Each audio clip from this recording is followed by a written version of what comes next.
Desde as mais remotas tribos da antiguidade até as mais sofisticadas sociedades contemporâneas, a arte sempre tem sido o mais importante canal de expressão do ser humano. As manifestações artísticas aproximam as pessoas, exprimem os anseios de um povo e transmitem para as gerações futuras o legado de uma sociedade. E o nosso convidado de hoje cresceu e se formou num ambiente favorecido pela música e pelas artes cênicas. E se tornou ator, diretor de teatro e de cinema. Ele é... Caco Ciocler.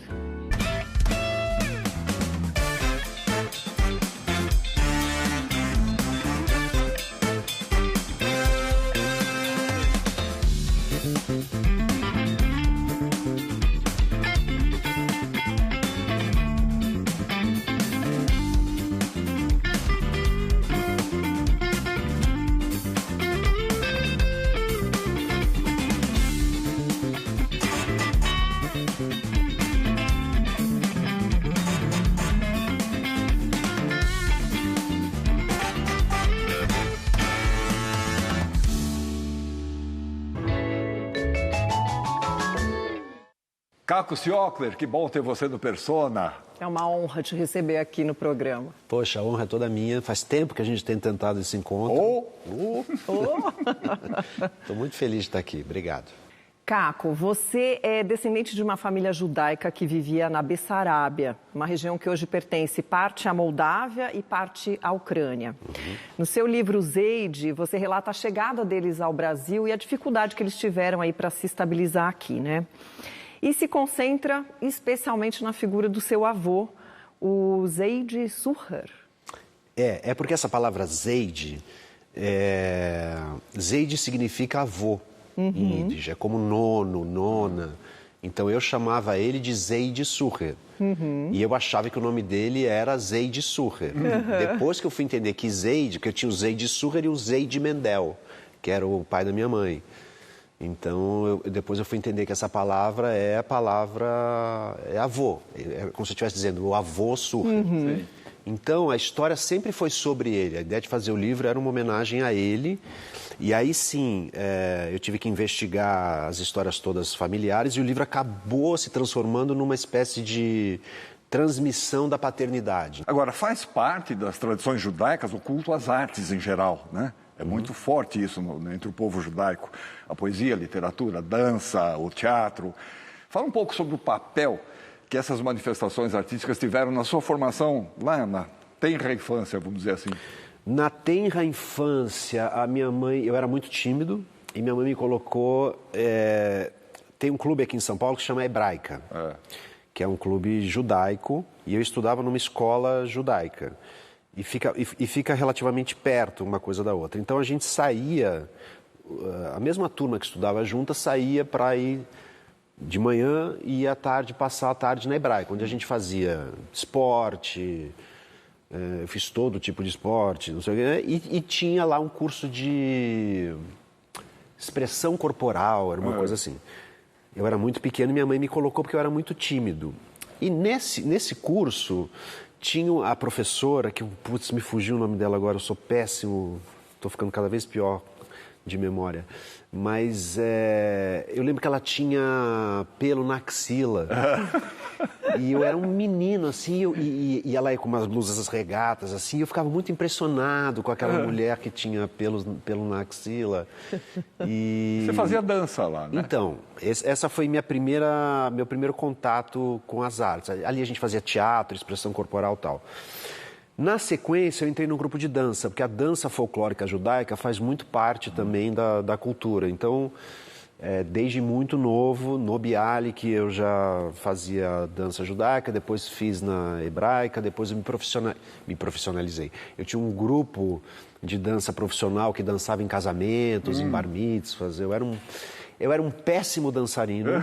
Não, péssimo não. Eu não tinha técnica, mas eu tinha muita expressão, assim, daqui para cima.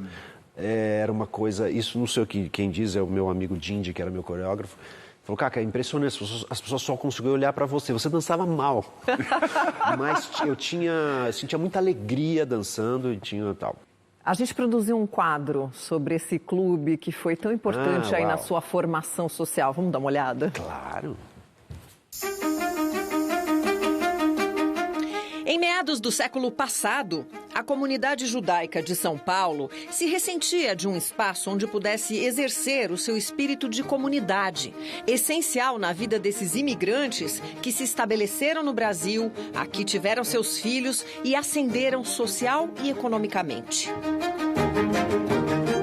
Foi com esse espírito comunitário que surgiu o Clube A Hebraica, numa sede projetada pelo arquiteto modernista Gregory Warshawitschik. Um local onde se reforça o espírito de solidariedade, onde se perpetuam as tradições e os elos se fortalecem. Com o passar dos anos, a Hebraica consolidou-se como um importante polo de formação artística, promovendo festivais, oficinas e espetáculos que revelaram muitos talentos e se tornou uma referência em cultura, educação e convivência na cidade. Foi em suas salas e nos teatros Arthur Rubinstein e Anne Frank, que compõem o complexo do clube, onde Caco Ciocler deu seus primeiros passos na dança e no teatro.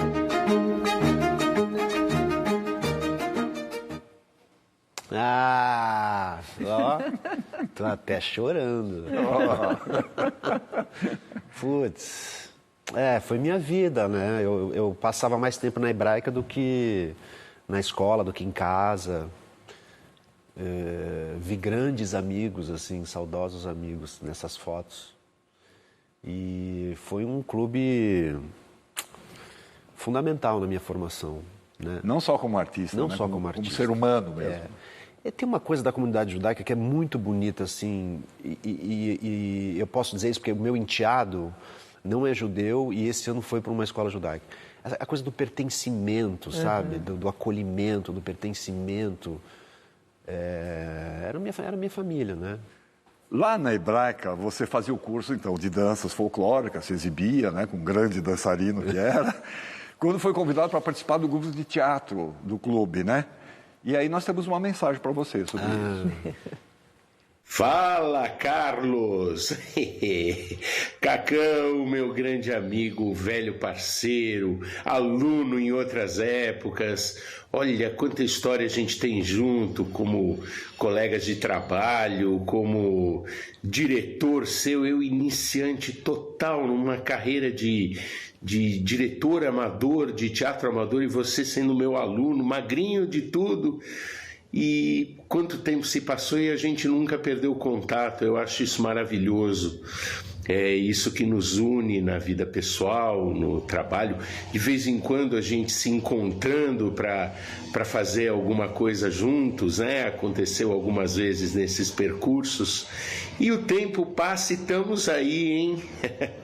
Mas como esse programa é sobre teatro e eu não vou falar daquele texto que faltava a última página, ninguém entendeu nada porque no Teatro do Absurdo vale, vou deixar para você esse mito, essa mentira deslavada, essa fake news. Eu quero, na verdade, brindar contigo, com todo o orgulho que eu tenho do teu trabalho passado, do teu trabalho presente, do seu envolvimento e, principalmente, a sua grande curiosidade, que eu acho que é um motor que te fez chegar até aí, com ótimas escolhas. Beijo, Caco. Vida longa pra gente. Ai, Heitorzinho. Então, este cara foi um cara que... eu era moleque. 11 anos de idade, eu acho que eu tinha. E ele apareceu depois do ensaio de dança, que era todo sábado. E o Dindi, que era esse, eu falei assim, tem um amigo meu que quer dar um recado. Ele falou, estou abrindo um grupo de teatro e tal. Nesse momento eu não me interessei, porque eu fazia muita coisa já. Eu falei, os ensaios eram domingo. Eu falei, não, eu quero ter domingo e tal. Aí eu tinha um grande amigo, Pudim, que aceitou. E um dia no vestiário, a gente estava jogando futebol, no vestiário ele falou, Caco, a gente está montando O Gênio do Crime, que era um livro que eu adorava. Inclusive vai ter o filme agora, O Gênio do Crime, fiquei sabendo. E estamos precisando de mais gente, não tem? Vem experimentar. E eu fui e nunca mais saí. E nunca E mais essa saí. história? Essa história é maravilhosa. Essa história é maravilhosa. Porque o Heitor, assim, era um teatro de clube. Então o Heitor também não tinha formação como diretor. Ele também era um ator que fez teatro ali, com alguém que também não tinha tanta formação, e acabou virando diretor. Mas ele não tinha formação. Então a gente montava algumas peças, era muito legal, participava de festivais, e um dia ele começou a estudar, a ficar mais cabeção, assim, e falou, não, vamos agora fazer uma peça do Teatro do Absurdo. E trouxe o Piquenique no Front, que é uma peça do Arrabal, se eu não me engano. Do Arrabal. E a gente lia aquela peça e a peça acabava. E a gente falava, Heitor, que estranho essa peça acabar assim. Ele disse, sim, gente, é o Teatro do Absurdo. O Teatro do Absurdo é isso. E a gente, que interessante. Mas acaba assim. Acaba do... E essa é a força. E a gente construiu a peça inteira em cima dessa força, desse final. E um dia alguém falou, olha, eu estava pesquisando, não sei porquê, e achei, tá faltando uma folha. Tá faltando a última folha do texto, Heitor. E a gente falou, nossa. Genial isso. Genial. Bom, de qualquer forma, a partir daí você começou a participar de várias peças lá na Hebraica, né? A gente achou, por exemplo, o Ecos, o Violinista no Telhado, né? Acabou sendo, inclusive, professor voluntário também. Sim. Lá, de um grupo de teatro, você dava aula. Mas você disse que não pensava em ser ator até então. Tanto é que você foi estudar engenharia química. Cara, eu pensava em ser ator, mas eu não vislumbrava essa possibilidade concreta. Então, eu, durante muitos anos, achei que fosse ser a grande paixão da minha vida, um hobby, mas eu acho que lá no fundo eu falava, nossa, que legal se eu pudesse ser ator, mas nem me passava pela cabeça essa possibilidade. Eu falei, não, tenho que escolher uma profissão e vou continuar sendo ator de fim de semana. Fim de semana, como hobby. Né? Ecos foi uma virada de chave. Eu tinha 17 anos de idade, o personagem também tinha 17 anos de idade. Direção do Moisés Miatkowski, falecido Moisés, que era um cara que veio de fora, um cara já meio profissional, bastante profissional. E ali eu comecei a sentir umas coisas esquisitas. Ali eu comecei a sentir que eu era mais feliz no palco do que fora do palco. As pessoas me diziam, cara, que você faz muito bem isso. E aconteceu uma coisa muito curiosa, que nessa época o Fagundes estava fazendo uma peça lá na Hebraica com a Vera Fischer, se eu não me engano... Macbeth. Eles estavam no Teatro Grande e a gente, obviamente, fazia o Ecos no teatrinho menorzinho. E um crítico da Veja São Paulo, que eu não vou saber quem é, perdão, foi assistir a peça do Fagundes e chegou um pouquinho atrasado, e o Fagundes não deixava entrar atrasado. Então ele falou, perdi a peça, tem um Ecos aqui, mas e ele foi ver. E era um grupinho de teatro amador, assim, e ele escreveu uma crítica na Veja, falando, prestem atenção nesse menino, que esse menino... Olha só. Aquilo eu falei, meu Deus do céu. Aí levou uns anos para eu ter coragem de assumir, para mim e principalmente para os meus pais, que eu entrei na engenharia, mas que eu já estava fazendo engenharia de um jeito que eu seria um engenheiro perigoso.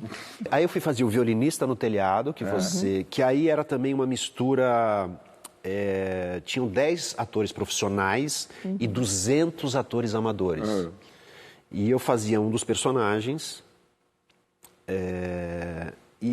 Tinha uma atriz chamada Riva Nimitz, que era uma das atrizes profissionais, que ganhava um salário, que faleceu no meio entre temporadas.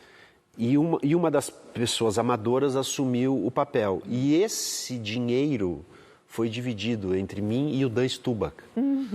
Então foi meu primeiro salário como ator. E o diretor dessa peça, também já falecido Yakov Hillel, era na época diretor da EAD, da Escola de Arte Dramática. E falou, Caco, você é bom, né? Mas tu tem que estudar, vagabunda.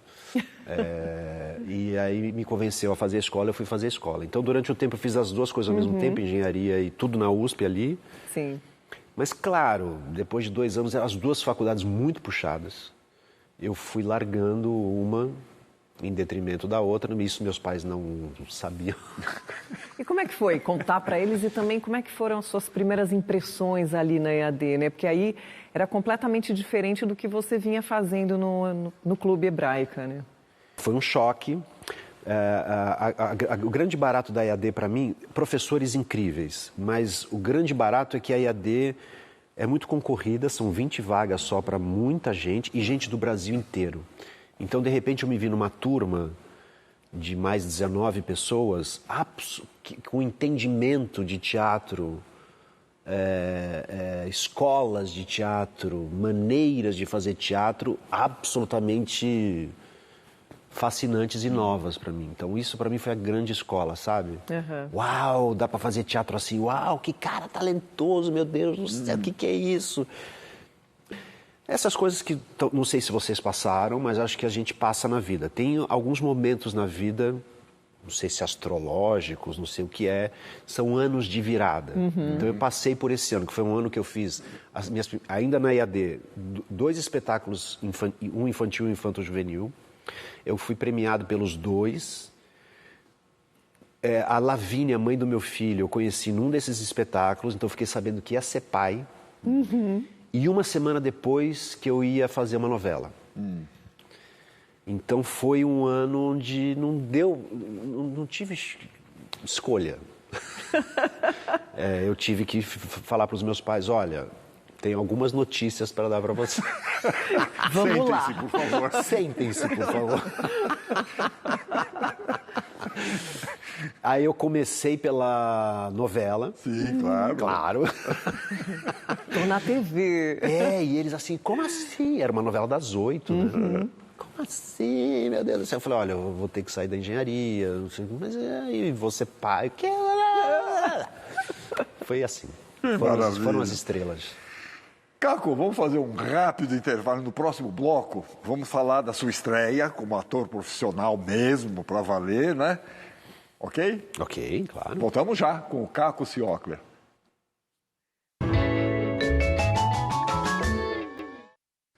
Estamos de volta para a nossa conversa com Caco Ciocler. Caco, muito bem, depois de algumas experiências teatrais aí, você entrou no elenco de Píramo e Tisbe, dirigido pelo Vladimir Capella. Uma atuação que lhe rendeu aí uma premiação, né, dentre muitos prêmios que você viria a ter na carreira. Foi sua estreia no teatro profissional, né? Como é que foi que você chegou nesse trabalho? O Vladimir Capella, falecido também, fazia espetáculos lindíssimos infantos juvenis e o Píramo e Tisbe era uma história sobre histórias gregas. E ele fez um workshop, aquelas pessoas. Eu lembro que eu entrei na sala e falei, gente, só tinha gente linda. Eu falei, gente, acho que eu estou num lugar errado. Mas era uma coisa, assim, modelos, atores, atrizes. E aí, a última coisa do workshop, a gente tinha que preparar uma cena, tema livre, e apresentar essa cena.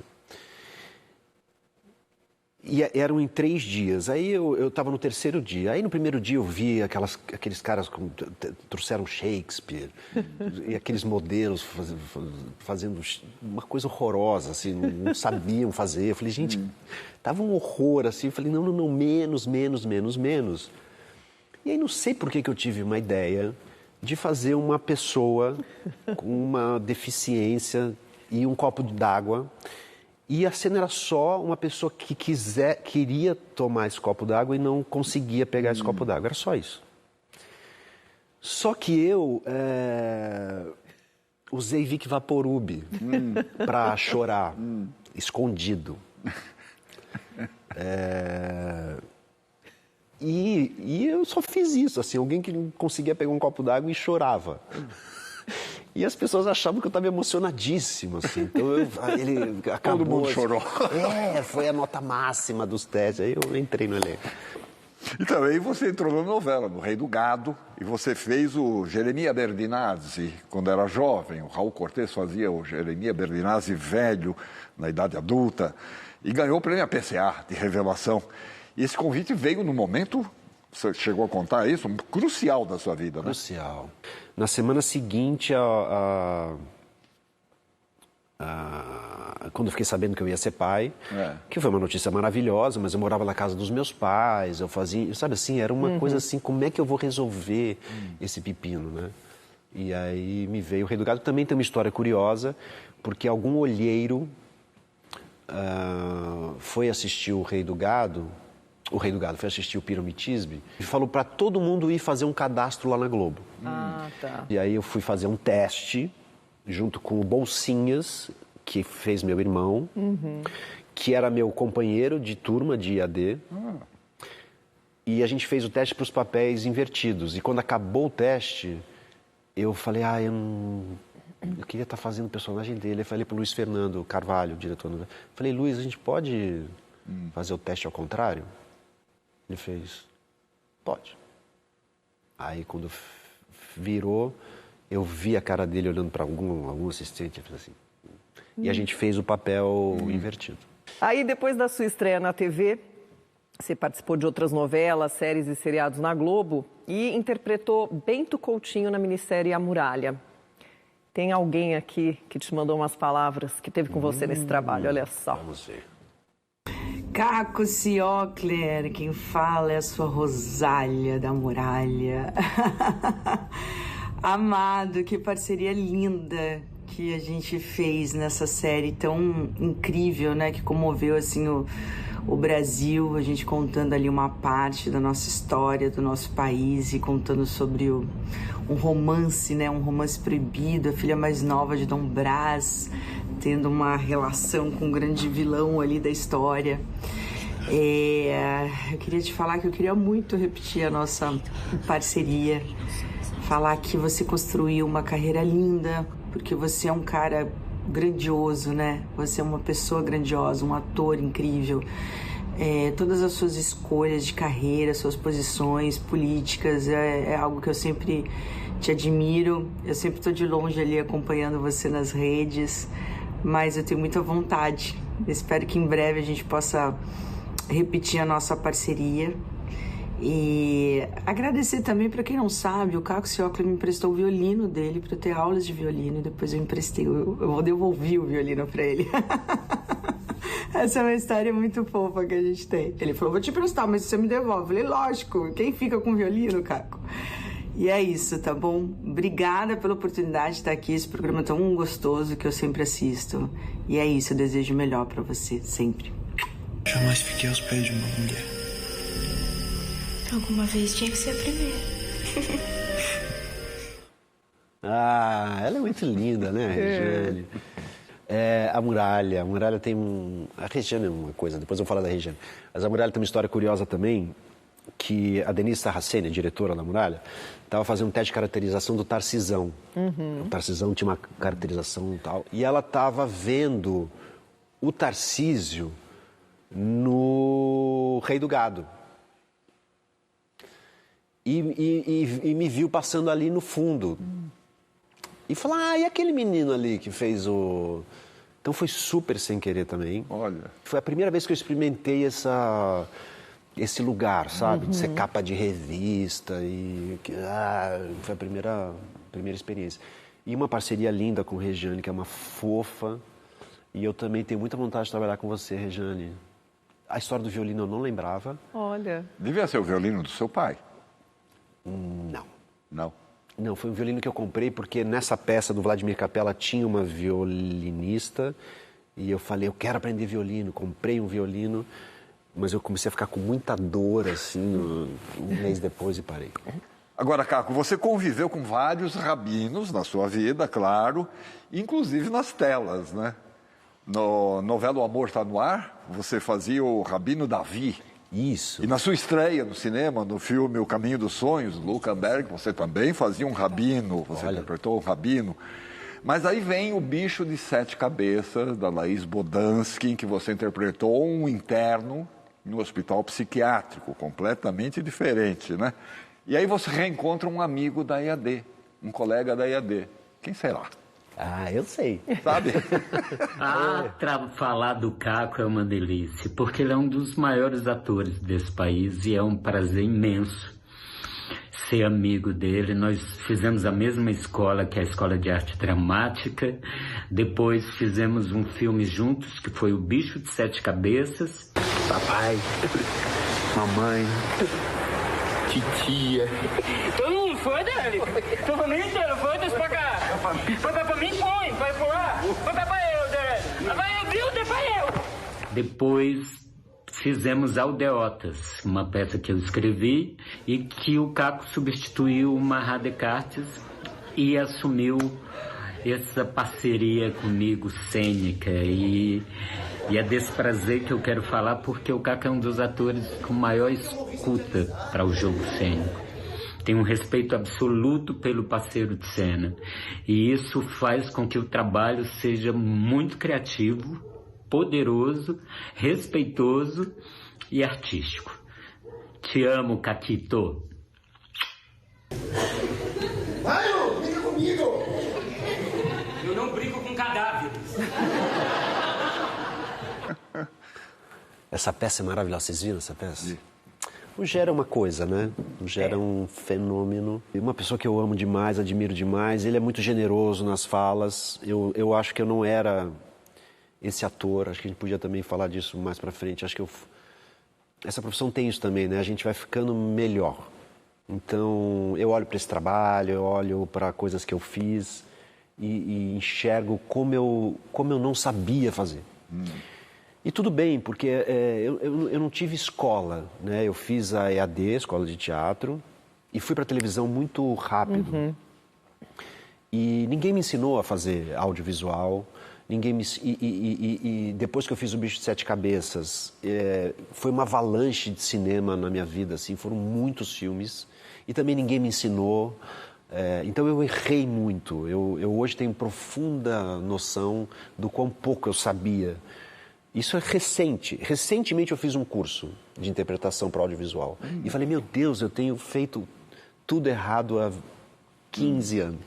Curioso nessas imagens que a gente colocou aí, que nos Bichos de Sete Cabeças, ele gira em torno de você e no Aldeotas você gira em torno dele.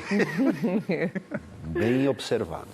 Então, agora, o Rogério Camilo, ele tocou num assunto aí, é um assunto que pouca gente abordou aqui no programa até hoje, que ele disse que você tem uma grande escuta para o jogo cênico. Queria que você falasse um pouquinho sobre isso. Hoje, o meu grande exercício que me dá prazer em cena hoje é estar em cena. Então, se a peça que eu estou fazendo agora, por exemplo, eu estou com sono, eu faço o personagem com sono. Vejo aonde o sono, para que cantos novos estar com sono pode me levar dentro desse mesmo personagem. Você incorpora isso, né? É um estado. E que eu falo, deixa eu ver onde esse estado... Mas para isso funcionar, eu preciso estar com a escuta muito aguçada, porque senão eu estrago a vida de todo mundo que está comigo. Ou se perde ali, né? Me perco e pior, faço todo mundo se perder. E eu, cada vez mais, o meu trabalho tem sido esse. Esteja em cena e escute. A gente tem mais uma mensagem para você, falando de cinema. Vamos ver quem é. Difícil falar sobre o Caco Ciocler. Caco Ciocler é um gênio, é um grande artista. Eu tive a honra de trabalhar com ele 2 vezes, uma vez no Desmundo, depois com Família Vende Tudo, que são 2 registros completamente diferentes, um drama e uma comédia, e em ambos os casos ele deu conta, assim, é um artista completo, escritor, excelente ator, uma pessoa de uma sensibilidade excepcional. Coisas que veían na cidade. Os amigos foram por la mata. Nosotras las animales. Alegro-te algunos animales se tienes prisa. Estou realmente orgulhoso, contente de ter contado com ele nesses filmes e espero ter oportunidade de trabalhar de novo com ele. Caco, puta beijo, abraço. Nossa, o guri mordeu o próprio rabo dela, velho. Aí comeu o próprio rabo, assim. Aí foi comendo.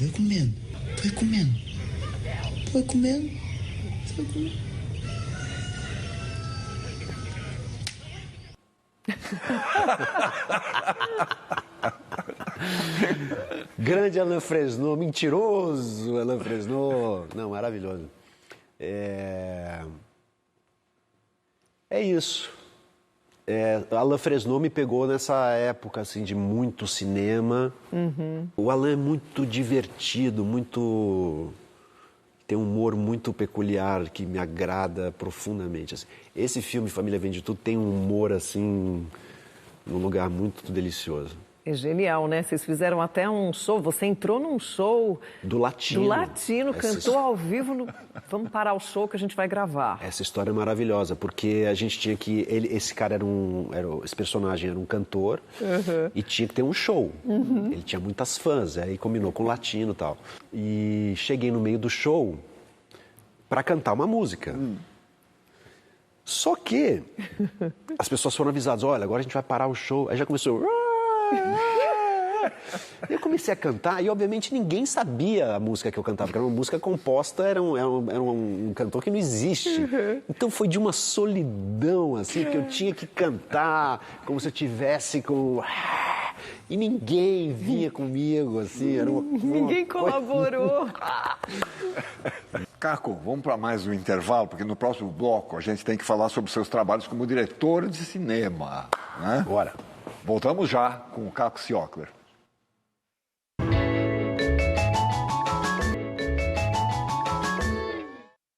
Estamos de volta para a nossa conversa com Caco Ciocler. Caco, a gente já abre esse bloco com mais uma mensagem para você. Olha só de quem é. Caco é um ator muito especial. Eu tive a oportunidade de trabalhar com ele já 2 vezes. Uma no espetáculo Sit Down Drama, que nós fizemos no Teatro Anchieta, há muitos anos atrás. E agora na Mulher da Van, como diretor. E o Caco sempre demonstrando essa potência, né, na arte de atuar, essa sensibilidade gigantesca. Fomos sócios num espaço cultural na cidade de São Paulo, Centro Compartilhado de Criação, durante longos 5 anos. E trabalhamos juntos, eu como produtor, ele como ator, eu como diretor, ele como ator. E eu fico muito feliz de fazer parte dessa geração onde o Caco nos presenteia e nos ilumina com a sua forma de amar o teatro, o cinema, a TV e as artes. Obrigado, Caco. Um super abraço. Estamos aí com a Mulher da Van e com certeza teremos outros projetos. Um abraço enorme, enorme. Te admiro demais. Gração, até já, né? Daqui a pouco a gente está junto. Ele dirige a Mulher da Van. E ele foi um cara que, de fato, acompanhou essa mudança de pé de apoio que eu falei, sabe? Ele foi um cara que acompanhou esse processo. Então, a gente realmente tem uma ligação muito forte. Obrigado, Graçãozinho. Até já. Caco, em 2004, você estreou na direção de uma peça, O Senhor das Flores, do Vinícius Marques. Depois disso, dirigiu várias outras. E você, claro, já havia dirigido vários grupos lá dentro da Hebraica. Como é que é para você estar do outro lado do balcão? Eu, quando fui para trás das câmeras ou dirigi teatro, eu entendi muito mais do teatro, do audiovisual e da atuação. Sem dúvida, assim. Para mim foi uma passagem fundamental para que eu me tornasse um ator melhor nos 2 lugares. Fundamental. Se eu não tivesse feito essa passagem, eu não sei. Mas essa passagem me abriu os olhos para questões que de dentro talvez eu não percebesse. Eu vou ser muito... podia falar aqui durante horas, mas eu vou falar de uma questão no audiovisual. Como no audiovisual a gente tem um olho, a câmera é um olho, nos olhando, né, a gente tem a falsa sensação de que a gente é a coisa mais importante daquele momento. E somos muito importantes, os atores são muito importantes, óbvio que sim. Mas quando eu fui para trás das câmeras, eu entendi que tem uma engenharia extremamente complexa, com uma série de coisas importantes. E o ator não é a coisa mais importante, ele é muito importante. Claro que você pode tirar tudo, se deixar só o ator, e meu filme novo é mais ou menos isso. Eu amo o ator e acho que ele pode resolver sozinho.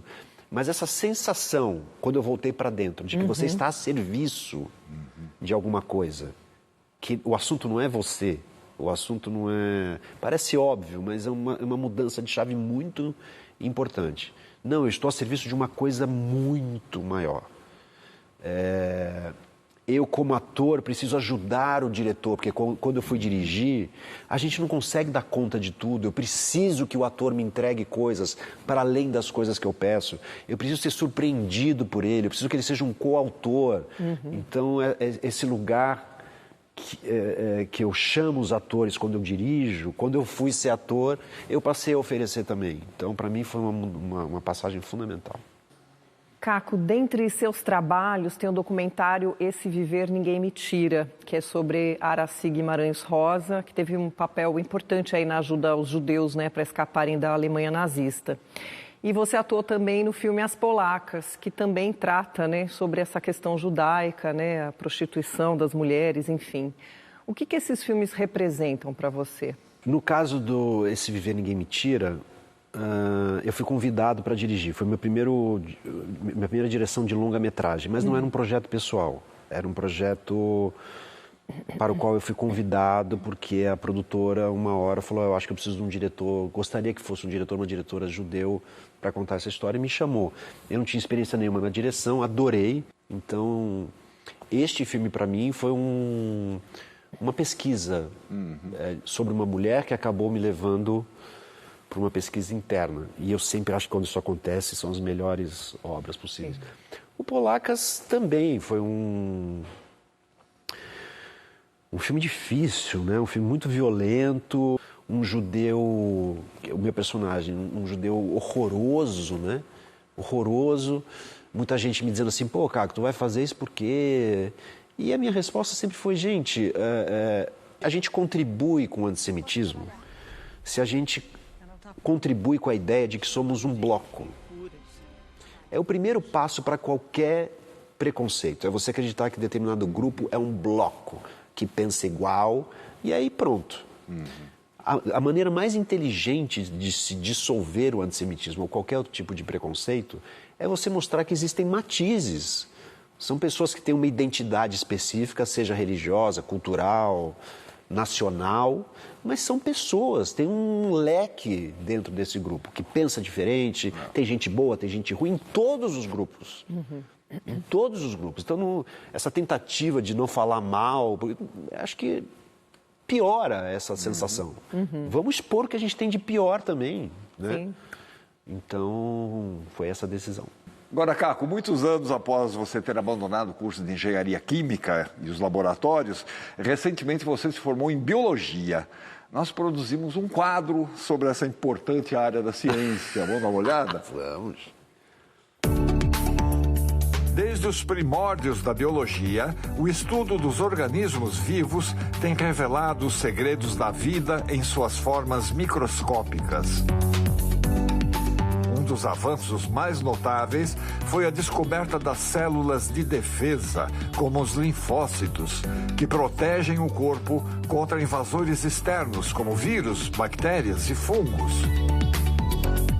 A biologia moderna vem desenvolvendo novas ferramentas para a investigação dos nossos mecanismos de defesa, analisando vesículas extracelulares e sinalizações bioquímicas que regulam a resposta imune.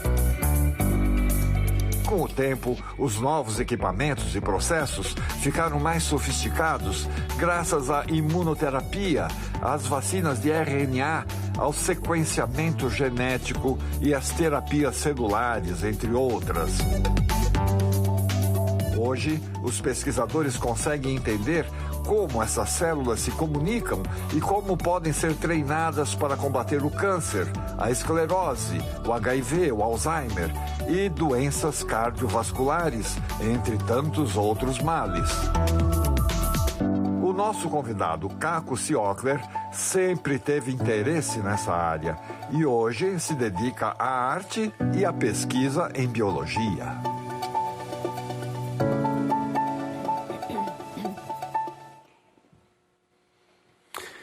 Que loucura você falar de vesículas extracelulares, porque é exatamente o que eu... você sabia disso? E eu achando que entendi. A curiosidade que eu tenho é o seguinte, primeiro, o que te levou a essa decisão de voltar aos bancos escolares, vamos dizer assim, e você disse que se sente um melhor ator depois que se dedicou à biologia. Explica isso pra gente. Facílimo de responder isso. Eu sempre gostei de estudar. E estava lendo um livro sobre a inteligência das árvores. Eu não vou me lembrar o nome agora, porque eu sou péssimo para lembrar o nome. Mas era um livro que falava uma questão lindíssima, que assim, os animais desenvolveram soluções absolutamente geniais para sobreviver. Mas os vegetais tiveram que desenvolver soluções de sobrevivência mais interessantes, porque eles não conseguem se mexer, eles não conseguem fugir, eles não conseguem se esconder. E aí eu comecei a estudar esses mecanismos, essas inteligências de sobrevivência e evolutivas e fiquei enlouquecido com a inteligência das árvores. Sempre fui apaixonado por árvore. E me veio uma vontade de estudar, eu falei, acho que eu vou fazer biologia. Hoje em dia é a área que eu menos gosto. A botânica é a área que eu menos gosto da biologia, porque é muito nome para decorar, classificar, eu não gosto disso. Hoje em dia eu sou viciado em célula. Células, vesículas extracelulares. Eu fui trabalhar no laboratório do FRJ justamente pesquisando isso. E por que eu fiquei melhor ator? Porque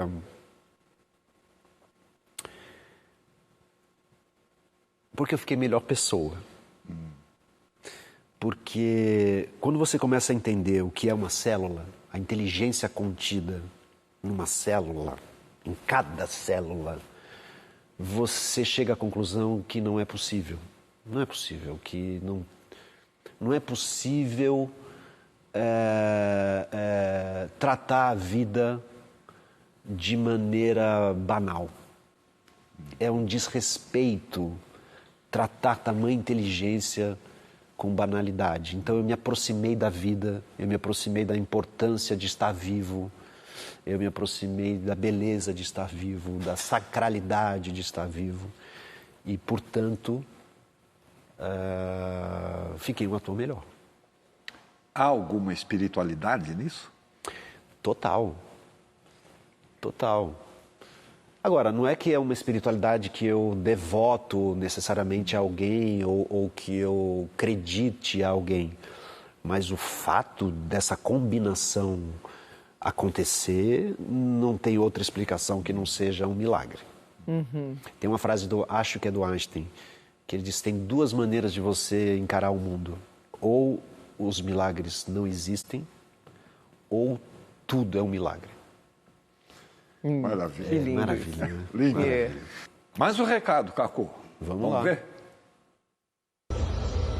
Oi, eu sou Fernando Alves Pinto, sou ator e sou um grande admirador do Caco Ciocler.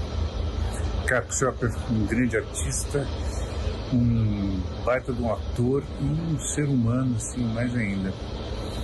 Eu conheci o Caco há muito tempo, mas eu me aproximei fazendo quase 2 irmãos e 2 coelhos. E aí eu vi esse cara trabalhando, fiquei pensando, caramba, eu quero ser que nem o Caco quando eu crescer. E agora? Eu já cresci, meu Deus. Bom.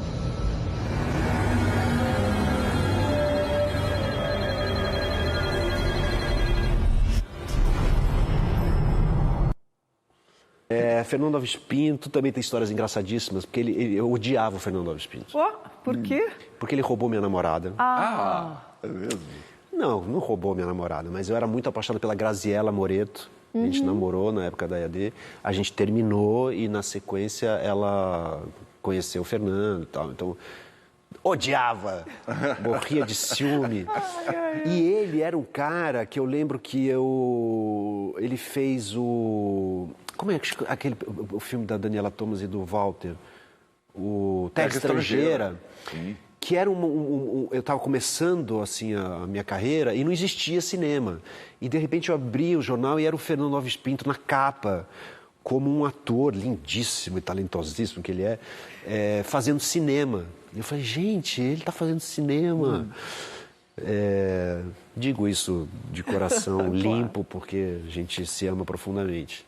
Caco, um dos filmes que você dirigiu foi o Partida. Um road movie em busca de um encontro com o Pepe Mujica lá no Uruguai. Esse projeto também surgiu de uma maneira curiosa, né? Conta pra gente. Em 2018, com as eleições, o Bolsonaro prestes a ganhar, era uma época muito conturbada, vocês devem lembrar disso. Claro. E todo mundo pensando o que a gente vai fazer, o que não vai fazer, e se ganhar, e se não ganhar, o que vai ser da nossa vida.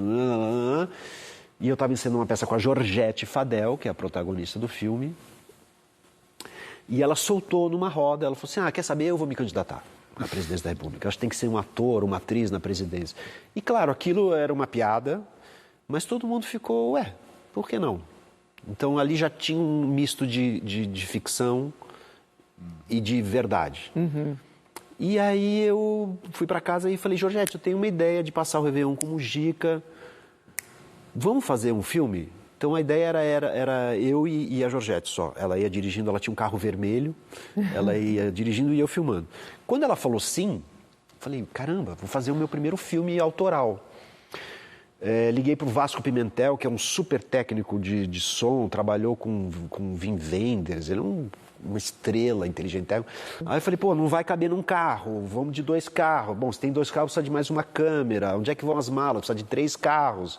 Aí esse filme virou um ônibus. Uhum. Só que numa altura, eu falei, cara, a gente pensa todo mundo meio parecido, vai ser uma viagem meio chata.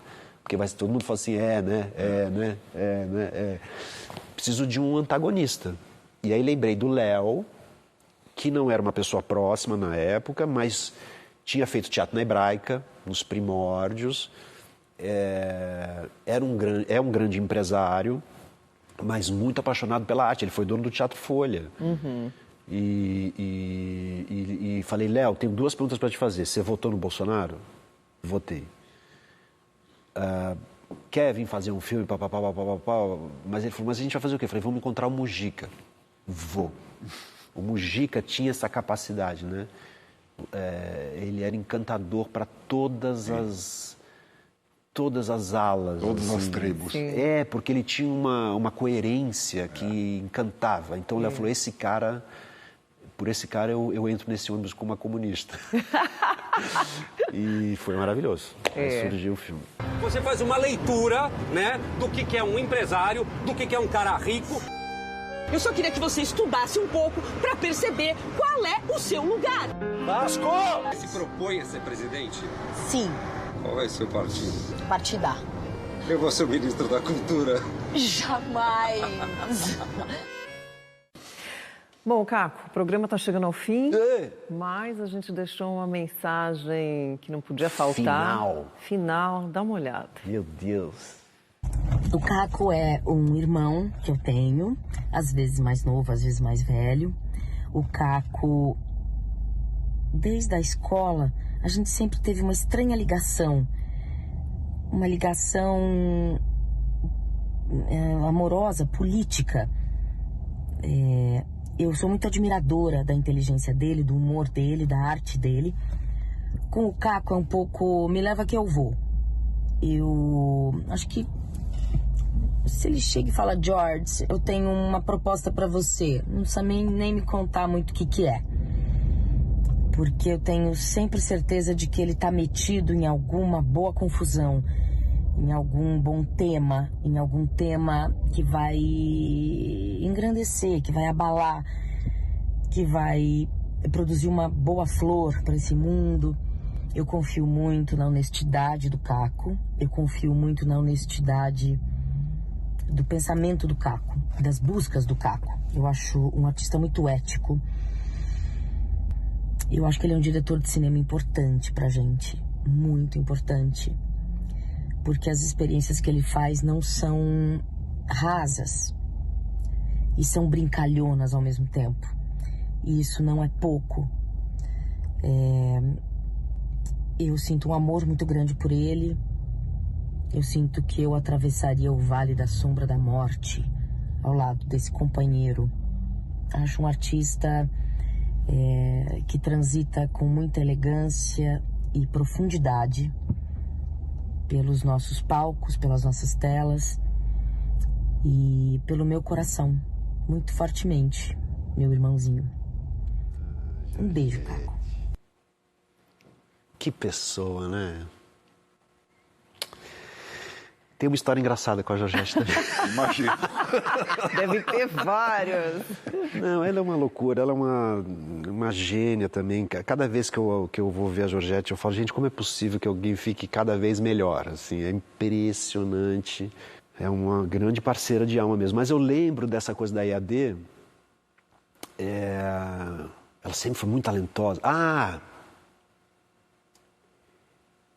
Tem a tal da história da sementinha, sabe esse exercício da sementinha, que todo ator passa pelo exercício da sementinha?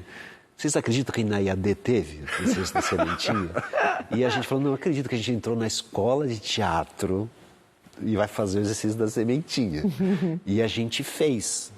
Metade da turma fazia, a outra metade assistia. E a Georgette fez a sementinha que vai virando árvore e de repente ela abriu uma mão e caiu um nariz de palhaço, como se fosse um fruto. E eu falei, meu Deus, como é possível que alguém consiga transformar o exercício da sementinha numa beleza dessa? Assim, ela sempre foi uma gênia. Mas a história engraçada que eu ia contar é que tem o tal da galharufa. Sabe o que é galharufa? É bom você explicar, porque nem todo mundo sabe. É uma espécie de trote que você faz quando tem um ator novato, entra, você fala, olha, você precisa de uma galharufa. A pessoa fala, mas o que é uma galharufa? Você tem que descobrir o que é uma galharufa. É uma espécie de trote. Mas é também uma coisa que acontece de verdade. Às vezes a gente tem um ator, uma atriz que a gente admira muito, e esse ator dá uma galharufa, que é uma espécie de amuleto. E eu não sei porque eu cismei com a Georgette desde do primeiro momento que a vi e falei, Georgette, eu quero uma galharufa sua. E ela me deu uma... Eu acho que eu posso contar isso aqui. Eu posso estar enganado, mas acho que eu não estou. Era um vidrinho com um pentelho dela. Ai, muito Georgette. Que genial. Então, a minha galharufa é um pentelho da Georgette. Não tinha como acabar esse programa de outra maneira. Loucura, né? Isso. Caco, a gente ficaria aqui horas ouvindo as suas histórias, mas infelizmente o programa está chegando no fim. Que pena. A gente só pode agradecer muito a sua presença aqui. Eu que agradeço. Eu sou profundo admirador do programa, de vocês, que parecem mais jovens. Obrigada. E adoro o programa. Então, para mim, é uma grande alegria estar aqui nessa cadeirinha. Que bom, para a gente foi uma alegria saber desses bastidores, né? E ver como, além da profundidade e elegância que a Georgette mencionou do teu trabalho, a forma como você olha para tudo que você já fez, né? Sempre se questionando, refletindo, revisando. O inferno, mas que é maravilhoso. Então, a gente admira muito o teu trabalho e está feliz de ter você aqui. Obrigada. Muitíssimo obrigado. Agora, no seu livro, Zeide, que nós já comentamos no começo do programa, você fala da tradição judaica de dar nome de um ente querido para alguém da nova geração que nasce, né? Desde que a pessoa tenha falecido já. Desde que a pessoa tenha falecido já. E você menciona isso no final do seu livro de uma forma muito bonita. Você poderia ler esse trecho para a gente? Poderia, só preciso contar uma rápida história antes disso, que é o seguinte, o último capítulo do livro sou eu me projetando como avô que eu não era. E nem fazia ideia que seria, que é esse trecho que eu vou ler. E meu filho morava em Florianópolis, e ele veio para o lançamento do meu livro. Foi lá, ouviu, muito educado. Chegamos em casa, ele falou, pai, eu não ia falar isso para não estragar. Não estragar, não. Enfim, hoje era o dia do lançamento solitário, mas agora que eu sei sobre o que é o livro, eu não posso dormir com essa informação. Você vai ser avô. Então era... No dia do lançamento. Então, isso que eu vou ler hoje foi quase uma profecia que me foi revelada no dia do lançamento do livro. Enquanto você se prepara, nós vamos nos despedindo. Voltamos na semana que vem com mais um Persona. Lembrando que quem quiser rever ou recomendar, o nosso programa está na página do YouTube ou no aplicativo Cultura Play. E a gente se vê na próxima semana. Até lá. E ficamos com o Caco Ciocler. Meu filho nasceu em 2 de outubro de 1996. Não pude dar, em homenagem, o nome que queria, porque Guilherme já havia ficado com ele. Mas, se pela tradição, um pedaço da alma do meu Zeide não pôde habitar meu filho, pelo menos a ciência cumpriu a sua parte no combinado e transmitiu, oculto por 2 gerações, o gene recessivo que deu a Bruno aqueles olhos azuis cheios de amor azul. Não deu tempo do Zeide conhecer o Bruno. Não deu tempo do Bruno conhecer o Zeide. Teriam gostado muito um do outro. O Zeide do Bruno não é o Zeide Surrer. O Zeide do Bruno é o Zeide Jackson. O Zeide Jackson é meu pai. Não sei se Bruno vai ter um filho. Se tiver, vou ser para ele o Zeide Caco. E quando o safado vier beijar minha careca, de surpresa, vou me assustar muito mais do que ele imaginaria. Vou puxar o danado para o meu colo, encher o coitado de cócegas e gargalhadas, depois parar e, olhando bem para ele com os meus olhos pretos e brilhantes, dizer com voz tremida de Zeide: meu neto.